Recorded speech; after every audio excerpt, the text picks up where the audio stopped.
HSC এর সকল স্টুডেন্টসদের আমার পক্ষ থেকে শুভেচ্ছা।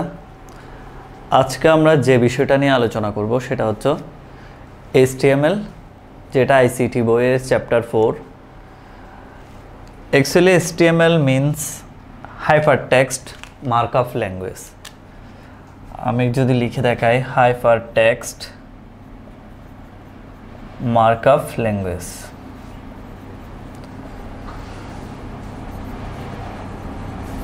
এই ল্যাঙ্গুয়েজটা কেন ব্যবহার করা হয়? মেইনলি ওয়েব ডিজাইনের জন্য এই ল্যাঙ্গুয়েজটা ব্যবহার করা হয়। 1990 সালে টিম বার্নার্লি সার্ন নামে একটি ল্যাবে কাজ করার সময় এই ল্যাঙ্গুয়েজটা সম্পর্কে ধারণা দেন। তাহলে আমি মূল কথায় আসি, HTML কিভাবে শুরু করব। HTML এর একটা বেসিক গঠন আছে। যখন আমরা দুইটা এরোয়ের ভিতর HTML কথাটা লিখব তখন এটাকে বলে ট্যাগ সাইন। দুইটা এরোয়ের মধ্যে যখন কথাটা লেখা হয় তখন এটাকে বলা হয় ট্যাগ সাইন। HTMLটা যখন আমরা শুরু করব, HTML এর দুইটি মৌলিক অংশ, একটা হচ্ছে হেড অংশ আর একটা হচ্ছে বডি অংশ। তাহলে প্রথমে আমরা দুইটা এরো দিয়ে HTML লিখব, এর মধ্যে থাকবে হেড। আর HTMLটা হচ্ছে অত্যন্ত সেন্সিটিভ, কেস সেন্সিটিভ না। এখানে তুমি চাইলে হাতে বড় হাতেরও লিখতে পারবা, ছোটো হাতেরও লিখতে পারবা, কিন্তু প্রোগ্রামিংগুলো হচ্ছে কেস সেন্সিটিভ। প্রোগ্রামিংয়ে ছোটো হাতেরটা ছোটো হাতে লিখতে হবে, বড় হাতেরটা বড় হাতে লিখতে হবে। এখানে দেখো হেড শুরু করছি আমি। যখন আমরা হেডের ভিতরে লেখাগুলো লিখব, এরপরে হেডটা ক্লোজ করার সময় আমাকে এই সিম্বলটা ইউজ করতে হবে। ঠিক সেম যখন বডি শুরু করব, বডি এর মধ্যে লেখাগুলো লিখে বডি ক্লোজ করব। আবার যখন আমি HTML এর কাজ যখন শেষ হবে ফাইনালি, তখন HTMLটা ক্লোজ করব। এটা হচ্ছে HTML এর জাস্ট একটা বেসিক গঠন। তুমি যে HTML এর যে কোডটাই করো না কেন, তোমাকে মাস্ট বি এই ফ্রেমটা থাকতে হবে। এই ফ্রেমের মধ্যে তুমি যা ইচ্ছা লিখতে পারবা, এর বাইরে গেলে তোমার প্রবলেম হবে। আমি মূলত প্রাইমারি প্রবলেম না, আমি কয়েকটা ইম্পর্ট্যান্ট HTML নিয়ে একটু কথা বলবো আজকে। সেটা হচ্ছে, প্রথমে আমরা দেখব সাবস্ক্রিপ্ট আর সুপারস্ক্রিপ্ট। আমি বেসিক ট্যাগ সাইনগুলো নিয়ে কথা বলতেছি না, তোমরা এটা বই থেকে হেল্প নিতে পারো। আমি যেগুলো একটু প্রো লেভেলের সেগুলো একটু দেখাচ্ছি।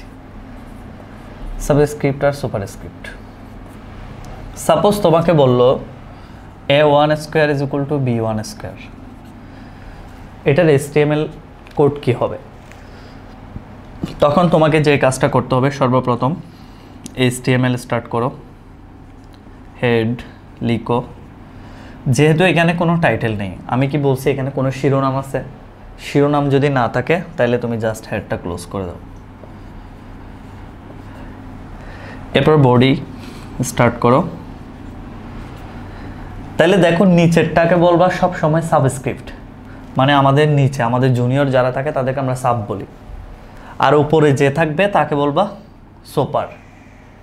তাহলে দেখো কি করবা, এখানে প্রথমে বডি লেখার পর যেটা মিডল আছে সেটা এমনি লিখে দাও এ। এটা এখন নিচে না ওয়ানটা, তখন তুমি এখানে বলবে এ সাব ওয়ান, সাবকে ক্লোজ করো। ঠিক আছে। এরপর হচ্ছে এখন স্কোয়ার আছে না, আমরা পড়ার সময় কি পড়ি? A1 square. তাহলে আমরা প্রথমে 1 নিয়ে নিলাম, সাব যেহেতু এটা সাবের পজিশনে। এখন 2টা যখন নিতে যাব তখন আমাকে এখানে সুপার লিখতে হবে, সোফ টু সোফ ক্লোজ। তাহলে দেখো আমার এখন এই কাজটা শেষ। তাই সমান দাও, যেহেতু এটা মিডল লাইনে, মিডল লাইনেরগুলোর জন্য আমরা কোনো ট্যাগ ইউজ করব। তারপরে বি লিখো। এখন বি এর এটা হচ্ছে নিচে সাব পজিশনে, সুতরাং তুমি এখানে লিখবে সাব ওয়ান সাব ক্লোজ।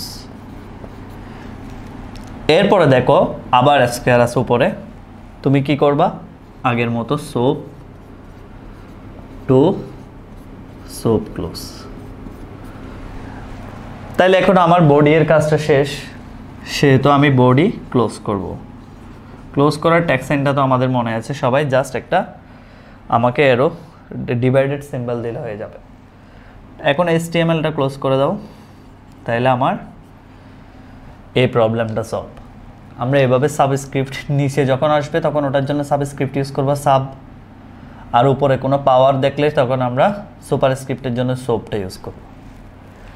এবার আসো, আমি এবার যেটা দেখাবো সেটা হচ্ছে হাইপারলিঙ্ক। হাইপারলিঙ্কটা কিভাবে করা হয়? হাইপারলিঙ্কটা মূলত হচ্ছে আমরা ওয়েব পেজ ইউজ করি না, ইন্টারনেটের পেজ, একটা ইন্টারনেটের পেজের যে কোনো একটা অংশের সাথে, সাপোজ তুমি একটা পেজ চালাও এরকম ফেসবুকের পেজ, এটা তোমার, হঠাৎ তোমার নিউজে, তোমার নিউজ ফিডে একটা লিক আসলো এভাবে, প্রথম আলোর একটা নিউজ আসলো এভাবে, ধরো এখানে একটা জাতীয় ইস্যুর নিউজ আসছে। এখন তুমি কি করো, এটা দেখার জন্য এই প্রথম আলোর উপর ক্লিক করো, তখন কি হয়, তুমি প্রথম আলোর পেজে চলে যাও, নিউজটা দেখতে পাও। এটা কেমনে সম্ভব? কারণ তোমার নিউজ ফিডের তোমার পেজের সাথে এই প্রথম আলোর পেজের যে নিউজটা সেটার সাথে একটা লিঙ্ক করা আছে। তাহলে ওয়েব পেজের যে কোনো একটা অংশের সাথে অপর পেজের যে লিঙ্ক করা থাকে, এই লিঙ্ক করার পদ্ধতিটা যেভাবে করা হয় সেটাকে বলা হয় হাইপারলিঙ্ক। আর লিঙ্ক করার জন্য যে ট্যাগ সাইনটা ইউজ করা হয় সেটাকে বলে মানে অ্যাটাচ, অ্যাড করা, যোগ করা, মানে লিঙ্ক করার জন্য এলআই ইউজ করবে না। এলআই হচ্ছে অনেকেই মনে করে যে লিঙ্ক মানে এলআই, সুতরাং এলআই দিয়ে লিস্টেরটাকে এলআই এখানে দিয়ে দেয়, কিন্তু না, তোমাকে তখন ইউজ করতে হবে হচ্ছে লিঙ্কের ট্যাগ সাইন। খেয়াল করো, তাহলে আমরা কিভাবে, মনে করো আমরা এই এক্সাম্পলটাই দেখি কিভাবে আমরা লিঙ্কটা করব। প্রথমে আমাকে লিখতে হবে এগুলো আগের মতোই থাকবে সবগুলা। তখন তোমাকে HREF মানে এটাকে হাইপার টেক্সট রেফারেন্স বলে, তুমি কোন লোকেশনটা অ্যাড করতেছো সেটা দাও। এখানে তুমি মাস্ট বি ইউআরএলটা লিখবা। ইউআরএল মানে হচ্ছে যে কোনো অ্যাড্রেসকে আমরা ইউআরএল বলি, যেটার পূর্ণরূপ হচ্ছে uniform resource locator. Uniform resource locator হচ্ছে ইউআরএল। বা ধরো আমরা এই এক্সাম্পলটাই যদি করি, তাহলে প্রথম আলোর মেইন অ্যাড্রেসটা কি, কোন অ্যাড্রেসে এটা মানে কানেক্টেড, মানে নিউজটা কোন অ্যাড্রেসে আছে, তাহলে সেই অ্যাড্রেসটা আসবে এখানে www.prothomalo.com।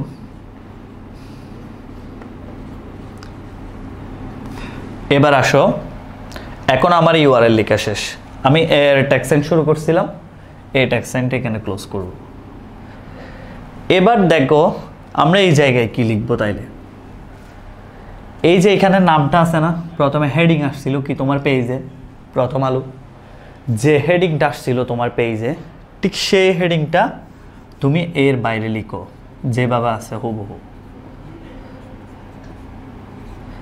এখন তুমি দেখো এর কাজ শুরু করছিলা, তোমার এর কাজ যেহেতু শেষ, তুমি তোমার কাজ লিঙ্কটা শেষ করে দাও। দেখবা তোমার পেজের মধ্যে প্রথম আলো লেখাটা চলে আসছে, এটাতে ক্লিক করলে তুমি এই অ্যাড্রেসে চলে যাবে, মানে এটার ইউআরএলে চলে যাবে।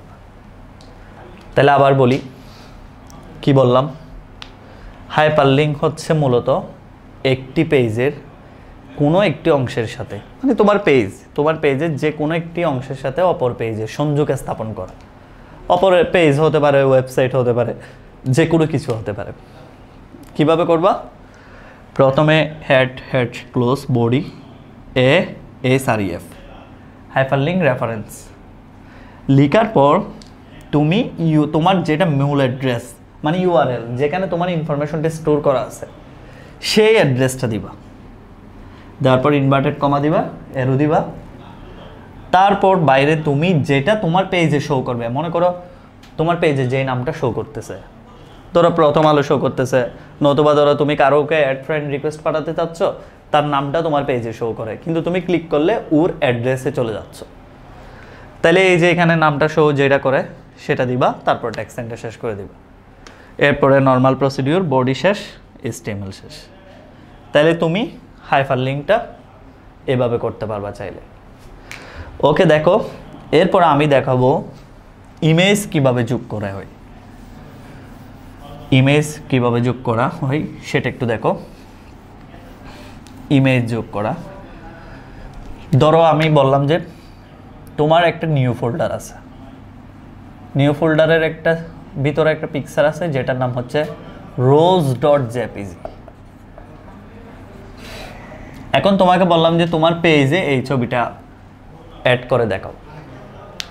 কি বললাম, নিউ ফোল্ডারের ভিতর rose.jpg নামে একটা ছবি আছে, সেই পিকচারটাকে আপলোড করো HTML কোডের মাধ্যমে। তুমি প্রথমে HTML শুরু করবা, হেড শুরু, হেড শেষ, বডি শুরু করবা। তারপর ইমেজ অ্যাড করার জন্য যে ট্যাগটা ইউজ করা হয় সেটাকে বলা হয় img src। দেখো স্পেলিংটা ভালো করে খেয়াল করে, এটা এমসিকিউতে আসে। img src মুখস্থ করলে তোমরা ইমেজ সোর্স লিখে দিবা ডিরেক্ট, কিন্তু তোমাকে এভাবে লিখতে হবে img src। এবার দেখো তোমার কোথায় আছে পিকচারটা, নিউ ফোল্ডারের ভিতর। তাহলে তুমি আগে নিউ ফোল্ডারটা নাও, নিউ ফোল্ডার নাও। নিউ ফোল্ডারের ভিতরে আছে rose.jpg, তাহলে একটা অবলিক চিহ্ন দাও, অবলিক চিহ্ন দিয়ে তুমি ছবির নামটা লিখো rose.jpg। এরপর তুমি দেখো ইমেজ ট্যাগসেনটা শেষ করতে হয় এভাবে, একটা অবলিক চিহ্ন আর হচ্ছে এরো। এখানে ইমেজ ট্যাগের কোনো আগের তো আমরা শেষ করছিলাম যে লিঙ্ক এ শুরু করছি, এ শেষ করছি, কিন্তু ইমেজে এইভাবে কোনো শেষ নেই। ইমেজকে তুমি ডিরেক্ট জাস্ট একটা এরো দিয়ে এমনি শেষ করে দিতে পারো। তাহলে কি করলাম, img src দিলাম, ফোল্ডার যতগুলাই থাক জাস্ট অবলিক দিয়ে দিয়ে ফোল্ডারের নামগুলো লিখবা, সর্বশেষে ছবির নামটা লিখবে। তাইলে তুমি তোমার পিকচারটা এখন আপলোড হয়ে গেল। এখন আবার দেখা যায় তোমাদের পরীক্ষায় যে কাজটা করতেছে সেটা হচ্ছে 40/50 এভাবে ক্রস দিয়ে দিয়ে দেয়, মানে তোমার পিকচারটাকে এখন 40/50 সাইজে আপলোড করো। তাহলে তুমি মনে রাখবা এটাকে বলা হয় উইডথ আর এটাকে বলা হয় হাইট। সব সময় মনে রাখবা আগেরটাকে উইডথ বলে, পরটাকে হাইট বলে। তাহলে এটা আপলোড করার সময় কি হবে, same img src new folder এগুলো টিকিয়ে থাকবে সেম আগের মতো। New folder rose.jpg। এখন যখন এখানে শেষ করার কথা ছিল এখানে ইনভার্টেড কমাটা দাও, শেষ করার কথা ছিল ওখানে শেষ না করে তুমি just width is equal to 40 আর height is equal to 50 কথাটা লিখে এরপরে শেষ করো।